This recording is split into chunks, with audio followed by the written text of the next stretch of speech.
want to say that, as always, whenever I come here, all of you, whether you understand the words Jai Jinendra or the Nokar mantra, I mean, all these things are full of such positivity, but the spirit and just the feeling of oneness with all of you is always there, and it's a beautiful thing. Thank you so much, Reverend, for creating that environment here.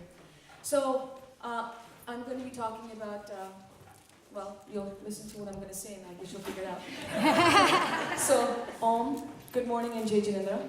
So, thank you, Reverend Barrett, Mr. Arvind Bora, the Gathering of Light Interspiritual Fellowship, members of the Jain community, and friends for organizing today's wonderful event and for giving me the opportunity to speak. Today we're celebrating the birth of Lord Mahaveer, who, due to his overflowing compassion and selfless love for all, spread the noble teachings of Jainism over 2,600 years ago. But his teachings are not just being honored here today, they're actually being honored all over the world today. The only difference is that outside this beautiful church, it's being referred to as celebrating Earth Day. Though today, April 22nd, is officially and globally recognized as Earth Day, anyone that's familiar with Jainism knows that Lord Mahaveer's supreme wisdom and profoundly meaningful preachings spoke volumes about the need of taking care of planet Earth and every living being on it. To explain this better, let's for example take an item that for many has become a necessity for survival these days, and that is the water bottle, the plastic water bottle. To start with, the plastic bottle is made of chemicals like bisphenol A, known as BPA, which has been proven hazardous to the human health. And even if the bottles are BPA-free, which most of them are these days, it is still made from other potentially harmful chemicals, which are commonly used in the USA to make the plastics more flexible. Another shocking fact is that only 1 in 5 bottles actually get recycled, which means that the rest of them end up in the ocean, making it unsafe for marine life, or in landfills, where they're leaching dangerous chemicals into the ground. The bottom line, the use of plastic water bottles clearly goes against the core principle of Jainism as preached by Bhagwan Mahavir, which is that of non-violence known as ahimsa. Furthermore, plastic bottles require huge amounts of fossil fuel to make and to transport them. Making 1 gallon of bottled water requires 2 gallons of water just for the purification process. The net effect of making plastic water bottles is waste and depletion of our natural resources. Hence, Lord Mahavir, back over 2,600 years ago, advocated the avoidance of waste and to live a life in moderation. In fact, several years ago, the former Indian High Commissioner, Dr. L.M. Singhvi said, in their use of the earth's resources, Jains take their cue from the bee that sucks honey in the blossoms of a tree to strengthen itself, yet without hurting the blossom. Wants should be reduced, desires curbed, and consumption levels kept within reasonable limits.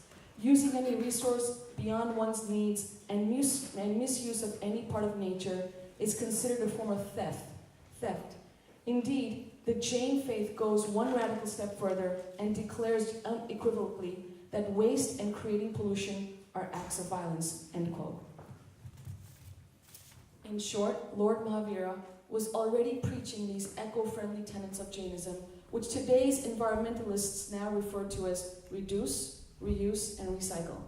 But I realize today that this concept of reduce, reuse, and recycle is still subject to interpretation. For example, I overheard someone say today that in honor of Earth Day, I'm sending all of my work-related emails to my recycle folder, which I don't think is the idea. It's a start, I guess. And then someone else took the concept of reduce, reuse, and recycle to another level when I heard them say, obviously you can't confess all your sins in one go, but must separate bottle, paper, and plastic confessions. But before I lost all hope, I finally overheard a third person saying, who seemed to have grasped the right meaning of what Lord Mahavir had envisioned when they said that Earth Day should not be limited to a single day each year, but utilized as an opportunity to educate and connect with our neighbors and friends to demonstrate the importance of being a responsible citizen. Earth Day isn't just about batteries, or electronics, or plastic bottles. It's about caring for our planet and being stewards of the environment. Through his enlightening and deeply meaningful teachings on Jainism, Lord Mahavir was the ultimate environmentalist in yet another way. He proclaimed a profound truth for all times to come when he said, one who neglects or disregards the existence of earth, air, fire, water, and vegetation, disregards his own existence, which is entwined with them. He was referring to the Jain concept of parasparo pahagraho jivanam, which means souls render service to one another. It's also translated as all life is bound together by mutual support and interdependence. This motto of Jainism once again stresses upon the philosophy of nonviolence and ecological harmony. And it's so wonderful to see this concept of interdependence as preached by Lord Mahaveer still being actively promoted today. For example, Ian Somerhalder, an actor, current day actor, said, "Stop viewing yourself as separate from the environment. You are not. The environment is in us, not outside of us. The trees are our lungs, the rivers our bloodstream. We are all interconnected, and what you do to the environment, ultimately you do to yourself."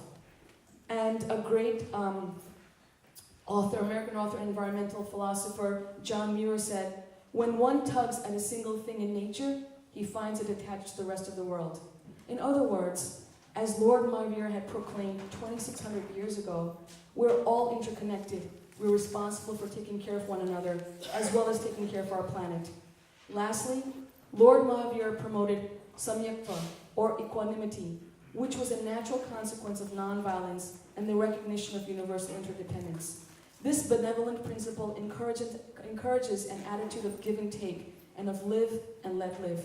It offers a pragmatic peace plan based not on the domination of nature, nations, or other people, but on an equanimity of mind devoted to the preservation of the balance and goodwill of the entire universe. An environmentalist, to end with, just want to let you know, dies, and don't be sad, it's a good ending.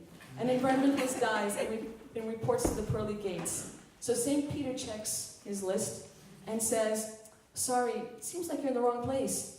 So thinking that heaven could never make an error, the environmentalist reports to the gates of hell, and he's let in. Pretty soon, the environmentalist gets dissatisfied with the environment in hell and starts implementing eco-friendly improvements. After a while, global warming, air and water pollution are under control. No water bottles anywhere. The landscape is covered with grass and plants, the food is organic, and the people are happy. The environmentalist has become a pretty popular person. One day, God, being so benevolent, calls up on Satan and says, "Hey, listen, how are you doing? What's going on?" And Satan says, "Hey, things are going great. We've got clean air and water for the first time, the temperature's getting better, and the food tastes better, and there's no telling what this environmentalist is going to fix next." God exclaims, "What? You've got an environmentalist? That's a mistake. He should have never gone down there. Send him up here." So Satan says, "No way. I like having an environmentalist on staff, and I'm keeping him." So then God says, "Send it back here, or else I'm going to sue." And then Satan says, "Yeah, right. All the lawyers are down here as well." So the moral of the story is, if you take care of and respect Mother Earth and all her constituents, even God will fight for you. So happy Earth Day to all of you, and thank you to the great Lord Mahaveer for his priceless teaching of the eternal truths that have and will continue to exist forever. Thank you.